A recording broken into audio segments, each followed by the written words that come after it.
Good morning. कैसे हैं आप लोग? बहुत बढ़िया। तो आज हम लोग बात करेंगे भारत के प्राइम मिनिस्टर जो 15 अगस्त 1947 के बाद से लेकर आज तक हुए हैं, उन सारे प्राइम मिनिस्टर के बारे में आज हम लोग बात करेंगे। ठीक है। जैसे कि हम सब जानते हैं, अपने देश के प्रथम प्रधानमंत्री कौन थे? पंडित जवाहरलाल नेहरू जी। पंडित जवाहरलाल नेहरू 15 अगस्त 1947 से 27 मई 1964 तक ये भारत के फर्स्ट प्राइम मिनिस्टर थे। और आज तक जितने भी प्राइम मिनिस्टर बने हैं उनमें सबसे लंबा कार्यकाल 15 अगस्त 1947 से 27 मई 1964 तक का इनका कार्यकाल रहा।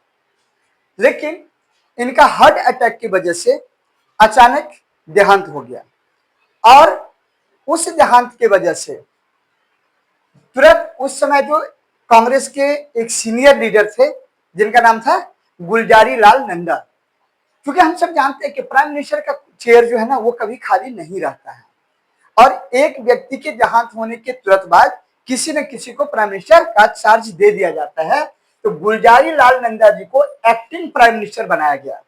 कार्यकाल बहुत छोटा था, 27 मई 1964 को बने और 9 जून 1964 को वो हट गए। केवल 12-13 दिन का उनका कार्यकाल रहा था। उसके बाद लाल बहादुर शास्त्री जी को 9 जून 1964 को भारत का प्राइम मिनिस्टर बनाया गया। कब बनाया गया? 9 जून 1964 को। लेकिन देश की दुर्भाग्य कहें या जो भी कहें कि इनका कार्यकाल भी बहुत कम रहा। वो ताशकंद में भारत पाकिस्तान के बीच कोई समझौता हो रहा था, तो उस ताशकंद समझौता में के समय इनका ताशकंद में ही देहांत हो गया 11 जनवरी 1966 को। और एक बार फिर से गुलजारी लाल नंदा जी को एक्टिंग प्राइम मिनिस्टर बना दिया गया। कौन क्या बना दिया गया?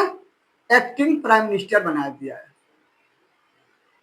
ठीक है। 11 जनवरी 1964 से 24 जून 1966 तक का एक बार फिर से इनका कार्यकाल जो है क्या रहा? 11 जनवरी से 24 जनवरी तक का ही कार्यकाल रहा। फिर से वही 12-13 दिन का इनका कार्यकाल रहा था। लेकिन उसके बाद इस देश को एक बहुत ही मजबूत और शक्तिशाली प्राइम मिनिस्टर मिला, श्रीमती इंदिरा गांधी जी, जो कि अपने देश की फर्स्ट लेडी प्राइम मिनिस्टर थी। कौन थे? श्रीमती इंदिरा गांधी।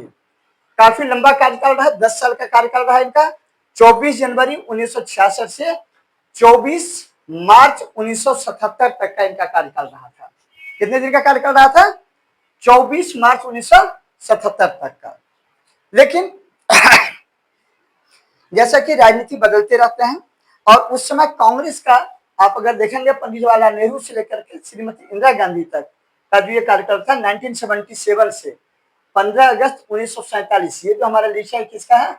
1947 से लेकर के 77 तक कंटिन्यू कांग्रेस पार्टी का सरकार रहा था।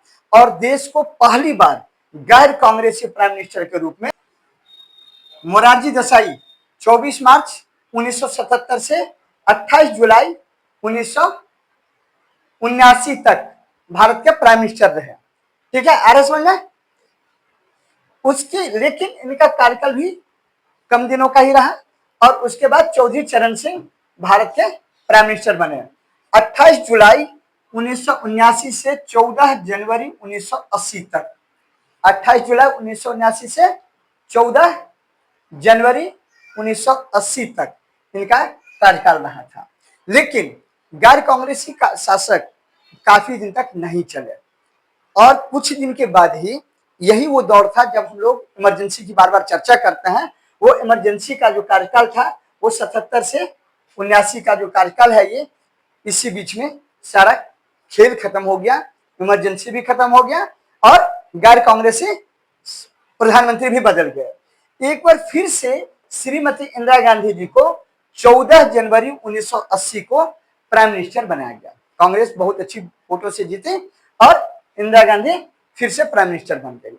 लेकिन मैं एक बार फिर से कहूंगा कि देश का दुर्भाग्य कहिए या जो भी कहिए, श्रीमती इंदिरा गांधी प्राइम मिनिस्टर रहते हुए अपने ही बॉडीगार्ड के द्वारा उनका गोली मार करके हत्या कर दिया गया। उनके ही बॉडीगार्ड ने उनको गोली मार दिया था, जिसके वजह से इंदिरा गांधी जी का 31 अक्टूबर 1984 को सुबह के टाइम में वो ऑफिस जाने के लिए तैयार हो रही थी और उसी समय उनको गोली मार दिया गया। ठीक है, तो इंदिरा गांधी के तुरंत बाद राजीव गांधी जी को जो है बुलाया गया। राजीव गांधी उस समय पॉलिटिकली ज्यादा एक्टिव नहीं थे, वो एक पायलट थे। ठीक है, लेकिन फिर भी सिंपैथी के आधार पर या जैसे भी राजीव गांधी जी को 31 अक्टूबर 1984 को प्राइम मिनिस्टर डिक्लेयर कर दिया गया और 2 दिसंबर 1989 तक वो भारत के प्रधानमंत्री रहे। यहां पर कार्यकाल बदला और कांग्रेस का शासन जो है, जो 80 से शुरू हुआ था, वो 89 में आकर के एक बार फिर से डाउन हो गया और यहां पर आकर के वीपी सिंह भारत के प्रधानमंत्री बने। वीपी सिंह भारत के 10वें प्राइम मिनिस्टर बने 2 दिसंबर 1989 को। कब बने? 2 दिसंबर 1989 को और 10 नवंबर 1990 तक वो भारत के प्राइम मिनिस्टर रहे। वीपी सिंह के बाद आए हमारे चंद्रशेखर जी। चंद्रशेखर जी का जो कार्यकाल था ये 10 नवंबर 1990 से लेकर के 21 जून 1991 तक का था। अब यहाँ पर अगर देखोगे तो 1990 से लेकर के और अगले 95-96 तक फटाफट जो है देश का प्रधानमंत्री बदलते रहा। ठीक है, चंद्रशेखर के बाद देश में अस्थिरता रही, वीपी सिंह हटे, चंद्रशेखर बने। तो उसके बाद क्या हुआ कि पीवी नरसिम्हा राव, यहाँ पर 91 में ही राजीव गांधी जी का एक बम विस्फोट के वजह से देहांत हो गया। राजीव गांधी जी का बम विस्फोट की वजह से वो चुनाव का प्रचार कर रहे थे। उसी समय नलिनी नाम की एक जो लड़की थी वो आई और अपने शरीर में बम बांध करके आई थी। राजीव गांधी का यूं पैर छूने के बहाने से झुकी और अपने आप को ब्लास्ट करवा दी। ठीक है, तो उसके आधार पर, सिंपैथी के आधार पर कहें या जैसे भी कहें, कांग्रेस को एक बार फिर से पूर्ण शासन मिला और पीवी नरसिम्हा राव 21 जून 1991 को भारत का प्राइम मिनिस्टर बन गए। जब वो भारत के प्राइम मिनिस्टर बने तो 21 जून 1991 से 16 मई 1996 तक का उनका पूरा कार्यकाल रहा था। 96 में एक बार फिर से प्राइम मिनिस्टर चेंज हुआ और अटल बिहारी वाजपेयी जी का बहुत ही छोटा कार्यकाल, यह पहली बार था जब देश में भारतीय जनता पार्टी बीजेपी का सरकार बना था। अटल बिहारी वाजपेयी जी प्राइम मिनिस्टर बने, 16 मई 1996 को बने और 1 जून 1996 को उन्होंने इस्तीफा दे दिया। इनका भी कार्यकाल वही 14-15 दिन का कार्यकाल रहा था। अटल बिहारी वाजपेयी जी के बाद एचडी देवगौड़ा जी को वहां का भारत का प्राइम मिनिस्टर बना गया।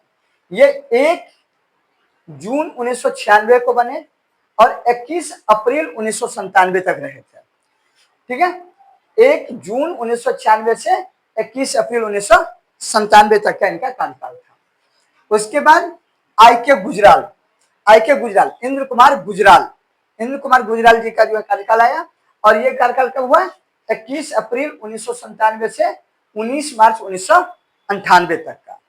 ठीक है, फिर से भारतीय जनता पार्टी का सरकार बना, अटल बिहारी वाजपेयी जी प्राइम मिनिस्टर बने और 19 मई 1998 से 22 मई 2004 तक जो देश में एक प्रिस्क्रिप्शन बन गया था, धारणा बन गई थी कि गैर कांग्रेसी सरकार 5 साल अपना कार्यकाल पूरा नहीं कर सकता है, तो वहां पर अटल बिहारी वाजपेयी ने दिखाया कि गैर कांग्रेसी सरकार भी कितने दिन काम कर सकता है?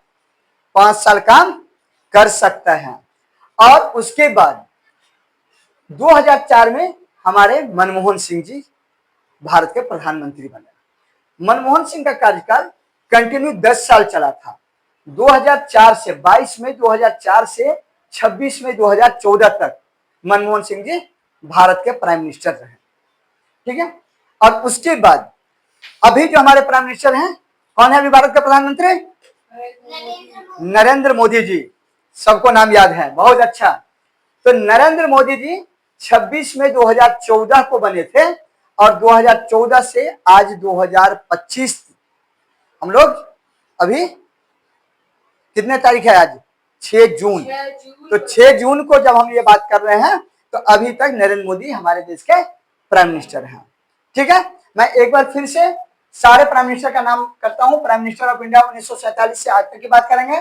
पहले प्राइम मिनिस्टर पंडित जवाहरलाल नेहरू, दूसरे कार्यवाहक प्रधानमंत्री थे ये acting prime minister Gulzari Lal Nanda. Lal Bahadur Shastri ji हमारे तीसरे प्राइम मिनिस्टर बने, उनके बाद फिर कार्यवाहक प्राइम मिनिस्टर गुलजारी लाल नंदा बने।